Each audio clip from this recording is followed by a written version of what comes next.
오늘은 성 대바실리오와 나지안조의 성 그레고리오 주교학자 기념일입니다. 주기를 맞으신 두 분은 이단인 아리우스파에 맞서 함께 진리를 수호하셨습니다. 이단이란 교묘하게 참된 신앙에 오류를 풀어넣은 것으로 독사가와 비슷합니다. 독이 든 부분을 제외한 나머지 부분은 멀쩡한 사과이기에 사람들이 이단을 구분하기가 어렵습니다.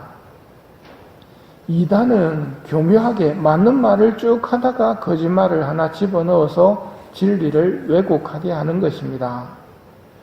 게다가 아리우스 이단은 아리우스가 사제였기 때문에 더 쉽게 속았습니다. 사제 아리우스는 삼위일체 교리를 가르치면서 오류를 첨가합니다.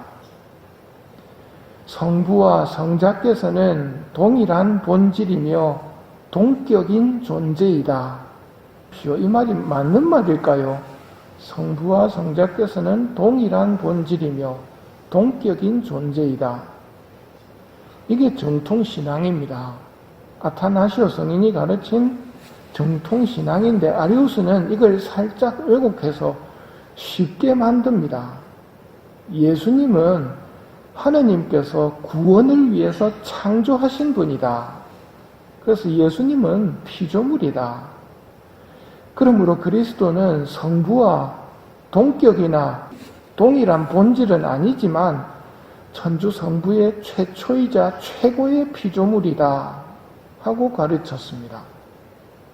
어디가 가장 큰 거짓말일까요? 피조물이 아니거든요.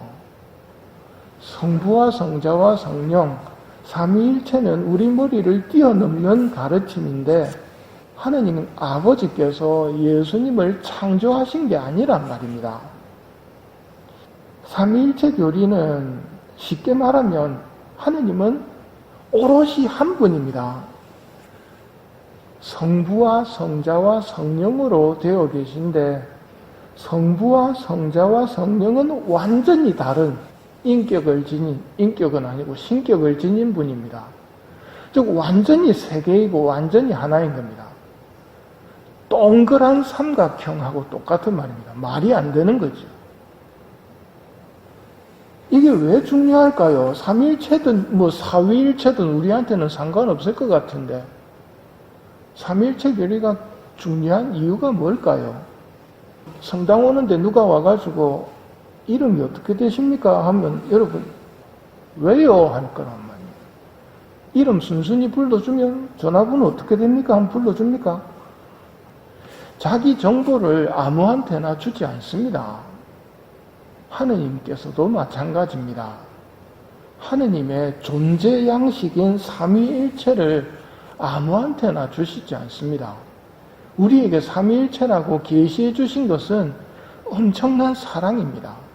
이 알아듣도 못하는 인간 지성을 초월하는 가르침이지만 하느님 아버지께서 우리를 사랑하시기에 알려주신 거란 말입니다.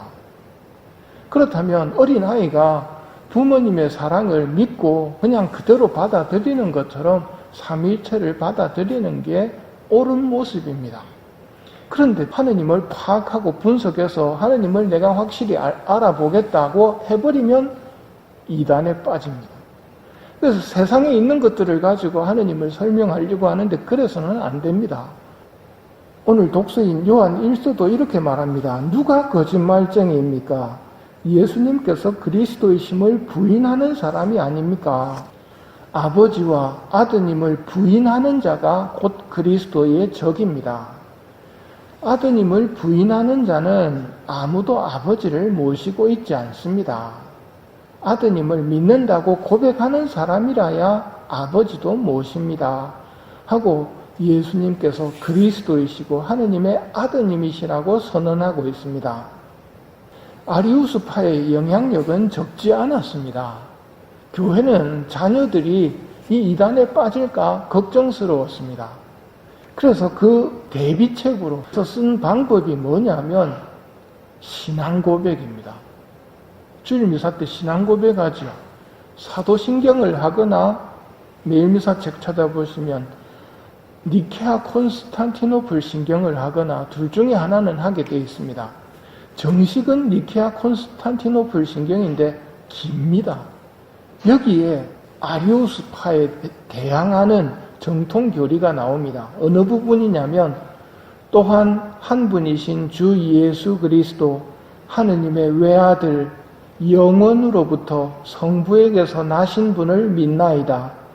하느님에게서 나신 하느님, 빛에서 나신 빛, 참 하느님에게서 나신 참 하느님으로서 창조되지 않고 나시어 성부와 한 본체로서 만물을 창조하셨음을 믿나이다. 창조되지 않고 나시어라는 말이 왜 들어갔는지 아시겠죠? 이게 정통신앙이란 말입니다. 참 하느님이시라는 것을 고백하는 겁니다. 창조되지 않고 나시어. 이게 우리의 신앙 고백입니다. 창조된 피조물이라고 아리우스 이단은 거짓말을 하지만 아리우스 이단의 말은 쉽지만 거짓말입니다. 틀린 소리를 하는 이단은 왜 그렇게 틀린 소리를 할까요? 그 뿌리에 교만이 있습니다. 마귀의 특징인 교만은 자기 자신을 드러내는 데서 기쁨을 찾습니다. 사람들의 시선을 자기에게 모으기 위해서 엉뚱한 소리를 합니다. 자기 이야기하는 사람은 좀 위험합니다. 세례자 요한이 그분은 점점 커지셔야 하고 나는 작아져야 한다. 이게 올바른 신앙으로 가는 모습이거든요. 그런데 자꾸 자기가 커지려고 해버린다면 문제가 생깁니다. 이단도 마찬가지입니다. 정통교리를 그냥 이야기하면 아무도 반응을 안 보입니다. 당연한 이야기니까요. 그런데 엉뚱한 소리를 하면 오 하거든요. 공부 많이 했네 한단 말입니다.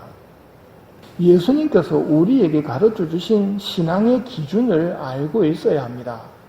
신학 공부할 필요는 없습니다. 기준만 알고 있으면 됩니다. 그 기준이 뭐냐면 신부님이 말하면 다 믿어야 될까요? 주교님이 말씀하시면 다 믿어야 될까요? 신부님이나 주교님은 진리의 기준이 아닙니다. 누가 기준입니까? 교황님이란 말입니다. 예수님께서도 내가 이 반석 위에 내 교회를 세울 터인즉 죽음의 힘도 감히 그것을 누르지 못할 것이다 하신 예수님의 말씀대로 교황님의 가르침이 진리의 기준이고 교황님의 가르침이 가톨릭 교회 교리서에 나와 있는 겁니다. 오늘날 오류가 믿는 사람들마저 멸망시키려고 유혹하는 세상입니다. 삼위일체 신비는 하느님께서 우리를 정말 사랑한다는 증거입니다. 그래서 우리는 자주 삼위일체 신앙을 고백합니다. 가장 간단하게 삼위일체 신앙 고백하는 게 뭡니까? 성호경. 그런데 어떻게 하도록 마귀는 유혹하겠습니까? 습관적으로. 사랑의 증표로 삼위일체를 알려주셨는데 성의 없이 하느님의 이름을 부르는 것은 함부로 부르면 안 된다는 말입니다. 그러니 이제부터 성호경 습관적으로 걷지 않도록 노력하고 하느님께서 나를 사랑해 주셔서 당신을 드러내 주셨다. 삼위일체 신앙을 그렇게 고백하도록 합시다. 겸손하신 성모님을 본받아 진리에 머물고 묵주기도와 주일 미사 때 신앙 고백을 할 때 그 뜻을 잘 새기면서 신앙을 고백합시다. 정통 신앙이 뭔지 뜻을 새기지 않고 빈말로 그냥 외워 제끼는 경우가 많은데요. 그건 정말 그래서는 안 됩니다.